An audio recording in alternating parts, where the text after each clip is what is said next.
डर की दास्तां YouTube channel पर आपका स्वागत है दोस्तों। यहाँ आपको सुनने को मिलती है भूतिया कहानियां, इसीलिए हमारे चैनल को सब्सक्राइब कर लीजिए। अब चलिए कहानी शुरू करते हैं। मेरा नाम रोहन है। मैं एक फ्रीलांस फोटोग्राफर हूँ। मेरी जिंदगी का मकसद था दुनिया के अनजाने, सुने, पुराने और भूतेहा स्थलों की तस्वीरें खींचकर उनकी कहानियों को जिंदा करना। इसी जुनून ने मुझे इंडिया के दिल में एक ऐसे इलाके में ले आया जहां पर लोग कम ही जाते थे। जगह का नाम था भानगढ़। ये एक पुराना टूटा फूटा किला था जो एक ऊंची पहाड़ी पर घने जंगल के बीच बसा हुआ था। लोकल लोग इसे भाषण का गढ़ कहते थे, यानी कि भस्म का किला। नाम सुनकर ही एक सर्दी दौड़ गई मेरी रीढ़ की हड्डियों में। लोकल गांव वाले बहुत डरपोक थे। उन्होंने कहा, साहब वहां मत जाना, वो किला अब किसी इंसान का नहीं है। वो रात को जिंदा हो जाता है, अजीब आवाजें आती हैं, रोशनियां जलती हैं, और जो भी वहां रात को रुका वो वापस नहीं आया। एक बुजुर्ग ने मेरे कान में कहा, बेटा वहां एक ऐसा राजा था जिसे दीवानगी सी चढ़ गई थी। उसने अपनी ही बेटी को खो दिया था उसी किले में। अब उसका आत्मा वहां भटकता है और वो किसी भी देखने वाले को अपनी बेटी समझकर हमेशा के लिए अपना बना लेता है। पर मेरा जुनून और बढ़ा हो गया। ऐसी डरावनी जगह की तस्वीरें, ये तो मेरा सपना था। मैंने गांव वालों की बातों को अंकारी समझकर अपना कैमरा, ट्राइपॉड और एक रात के लिए जरूरी सामान पैक किया और एक लोकल गाइड भीम को पैसे देकर मना लिया कि वो मुझे किले तक ले जाएगा। शाम तक हम दोनों जंगल की गहराई में थे। रास्ता काठील था और हवा में एक अजीब सा स्टिलनेस था, जैसे कि हर जानवर, हर पत्ता सांस रोककर हमें देख रहा हो। भीम ने किले की वो बड़ी काली दीवार दिखाई जिस पर बेलें चढ़ी हुई थीं, जैसे उसने किले को अपने जाल में जकड़ रखा हो। दरवाजा टूट चुका था और अंदर का अंधेरा एक जैसे जानदार की तरह लग रहा था। यहीं तक साहब, भीम ने कांपते हुए आवाज में कहा, मैं अंदर नहीं जा सकता, आप भी मत जाइए, वापस चलिए। मुझे बस एक रात का काम है, मैंने दृढ़ता से कहा, लेकिन मेरे अंदर भी एक खनक सी उठ रही थी।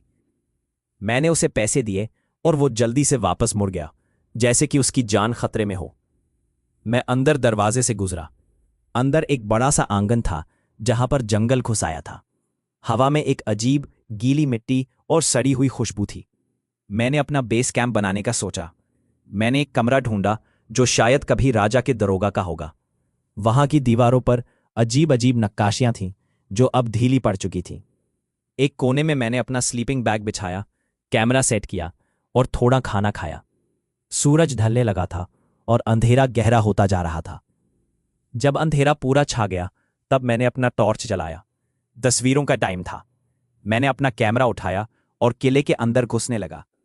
हर कमरा, हर पोरी एक डरावनी कहानी सुना रही थी। कहीं पर टूटी हुई तलवारें पड़ी थीं, तो कहीं पर छींटें थीं जो लगता था खून की थी। मैं तस्वीरें खींचता रहा। अचानक मुझे ऐसा महसूस हुआ जैसे कोई है। मैंने टॉर्च जलाकर आंगन में निकला। कुछ नहीं था। फिर दूर से एक आवाज आई, एक हल्की सी प्यारी सी घंटी की झंकार, जैसे कोई छोटी लड़की खेल रही हो। ये आवाज बिल्कुल भी डरावनी नहीं थी, लेकिन इस अजीब जगह पर यह बिल्कुल भी ठीक नहीं लग रहा था। मैंने सोचा शायद कोई गांव का बच्चा है, लेकिन इतनी रात को इस किले में। मैं आवाज की तरफ बढ़ा। वो आवाज मुझे एक और कमरे की तरफ ले गई। ये कमरा दूसरों से अलग था। लगता था ये किसी राजकुमारी का कमरा था। यहां पर एक बड़ा सा शीशा लगा हुआ था जो अब धुंधला सा हो गया था। मैंने टॉर्च की रोशनी उस पर डाली। शीशे में मैंने अपना ही चेहरा देखा, थका हुआ, डरा हुआ। पर तभी मैंने देखा कि मेरे पीछे कमरे के दरवाजे पर एक परछाई खड़ी है, एक छोटी सी लड़की की परछाई। मैं तेजी से मुड़ा। दरवाजा खाली था। मेरा दिल तेज तेज धड़कने लगा। मैंने सोचा कि शायद मैं थकान से भ्रम देख रहा हूं। मैं वापस अपने कमरे में आया। अब हवा तेज होने लगी थी और वो घंटी की आवाज फिर से सुनाई दी, लेकिन अब वो करीब थी, बहुत करीब, जैसे कि कोई इसी कमरे के कोने में खड़ा हो। मैंने टॉर्च फिर से जलाकर देखा। कुछ नहीं था। तभी मेरे कैमरा की स्क्रीन जल उठी। मैंने तस्वीर देखी। मैंने वो तस्वीर ली थी जहां पर वो खून की छींटें थी। तस्वीर में उसी दीवार के सामने एक छोटी लड़की खड़ी थी जिसने एक पुरानी गहरी लाल पोशाक पहन रखी थी। उसका चेहरा धुंधला सा था, लेकिन मैं उसे देख सकता था। वो तस्वीर की तरफ देखकर मुस्कुरा रही थी। मैंने हाथ से कैमरा फेंक दिया। ये साबित है मैं सोया नहीं था। ये कोई ट्रिक नहीं थी, कुछ तो था। कोई है? मैंने चीख कर पूछा। मेरी आवाज़ किले की दीवारों से टकराकर वापस आ रही थी। जवाब में वो घंटी की आवाज़ फिर बजी। अब वो मेरे कमरे के बाहर कॉरिडोर में थी। 1 2 3, जैसे कोई लड़की कूद रही है। मैं डर गया था। गांव वालों की बातें सच्ची थी। मैंने अपना मोबाइल उठाया। कोई नेटवर्क नहीं था। मैं फैसला लिया कि यहां से निकलना होगा। मैंने अपना सामान जल्दी से पैक किया, कैमरा उठाया और दरवाजे की तरफ भागा। लेकिन दरवाजा नहीं था। हाँ, वही दरवाजा जहां से मैं अंदर आया था, वो गायब हो गया था। उसकी जगह एक काली पकी हुई दीवार थी। मैं चीख पड़ा, नहीं, ये नहीं हो सकता। मैं किले के अंदर भागना शुरू कर दिया।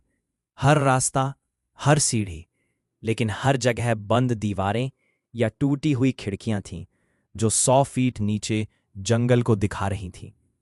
मैं फंस गया था। तभी मैंने वो आवाज फिर सुनी, घंटी, और उसके साथ एक हल्की सी हंसी, एक बचपना सी मासूम सी हंसी जो अब डरावनी लग रही थी। कहाँ हो तुम? मैंने चीखा। जवाब आया मेरे बिल्कुल पीछे से, पिताजी। मैं रुक गया। मेरा खून ठंडा हो गया।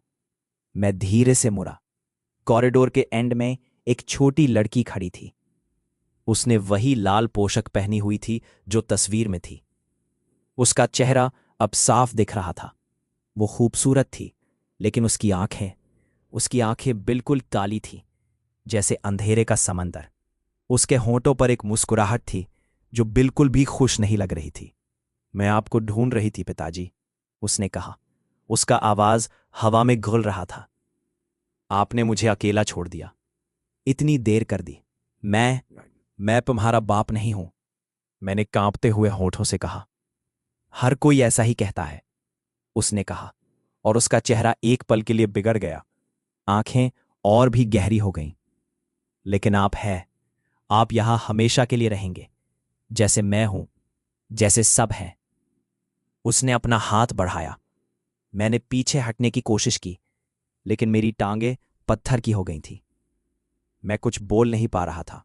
उसी पल मेरे पीछे से एक आवाज आई, एक गंभीर, गहरी, भयंकर आवाज। कौन है जो मेरी गौरी को तंग कर रहा है? मैंने मुड़कर देखा। एक आदमी, लंबा दिबला, एक पुराना राजा का लिबास पहने हुए खड़ा था। उसका चेहरा बिल्कुल मरा हुआ सा था। आंखें सफेद थीं और उसके हाथ में एक लाठी थी जो इंसानी खोपड़ी से बनी हुई थी। वो भानगढ़ का दीवाना राजा था। पिताजी, ये नए पापा है? गौरी ने मासूमियत से पूछा। नहीं बेटी, ये कोई नहीं है, ये तो जाने वाला है, राजा ने कहा।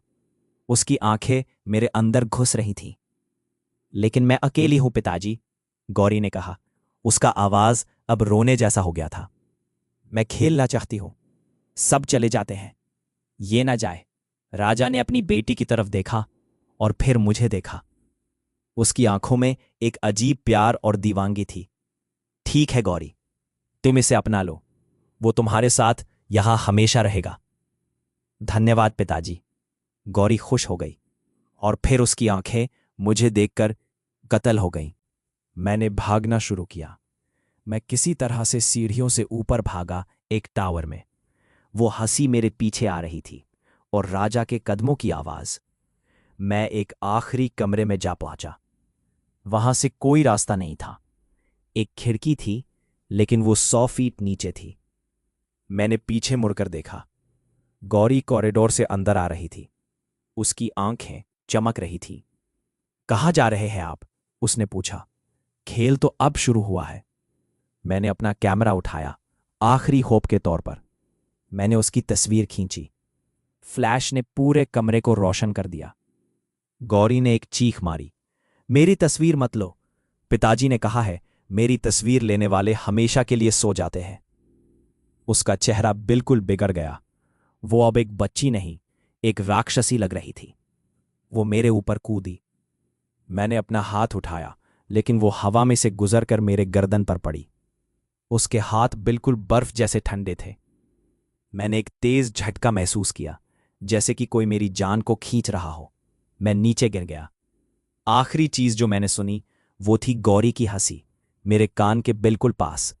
अब आप कभी नहीं जाएंगे, तब आप मेरे पापा हो। सुबह हुई। लोकल लोगों ने किले के अंदर एक अजीब चीज देखी। एक आदमी, रोहन, पागल हो गया था। वो एक कमरे के कोने में बैठा हुआ था, एक टूटी हुई तस्वीर को पकड़े हुए, और वो बस मुस्कुरा रहा था। उसकी आंखें बिल्कुल खाली थीं। वो किसी को पहचानता नहीं था। जब कोई उससे पूछता, आप कौन हो, तो वो सिर्फ एक ही जवाब देता, मैं गौरी का पापा हूं। डॉक्टर कहते हैं कि उसका दिमाग का फ्यूज उड़ गया है, शॉक की वजह से। लेकिन मैं जानता हूं कि ऐसा नहीं है। मैं वही फोटोग्राफर हूं। मैं वही हूं जो उस रात भानगढ़ गया था। आप सोच रहे होंगे कि मैं कैसे बच गया। मैं भी यही सोचता हूं। वो जो आखिरी तस्वीर थी जो मैंने खींची थी, उसमें क्या था? वो तस्वीर आज भी मेरे पास है। उसमें गौरी का चेहरा साफ दिख रहा है, लेकिन उसके साथ उसके पीछे एक आदमी खड़ा है। एक आदमी जिसका चेहरा बिल्कुल मरा हुआ सा है, आंखें सफेद हैं, और वो मुस्कुरा रहा है। और मैं जानता हूं कि रोहन वहां से कभी नहीं भागा। वो वही है, उसी किले में, एक ऐसे आत्मा के रूप में जो अब गौरी के साथ हमेशा के लिए फंस गया है। और कभी कभार जब मैं अपनी उसी कैमरा की स्क्रीन देखता हूं, तो मैं उसे वहां खड़ा देखता हूं, एक परछाई की तरह, जबकि गौरी उसके आगे खेल रही होती है। भानगढ़ अब भी वहीं खड़ा है, अपने नए मेहमानों का इंतजार कर रहा है। और आप कभी सोचकर मत जाना, क्योंकि गौरी को नए पापा बहुत पसंद हैं, और वो आपको भी अपना बनाना चाहेगी, हमेशा के लिए। हमें उम्मीद है दोस्तों, आपको ये कहानी पसंद आई होगी। अगर पसंद आई है तो वीडियो को लाइक करो, चैनल को सब्सक्राइब करो, और अपने दोस्तों के साथ शेयर करना ना भूलें। मिलते हैं नई कहानी के साथ, तब तक के लिए बाय।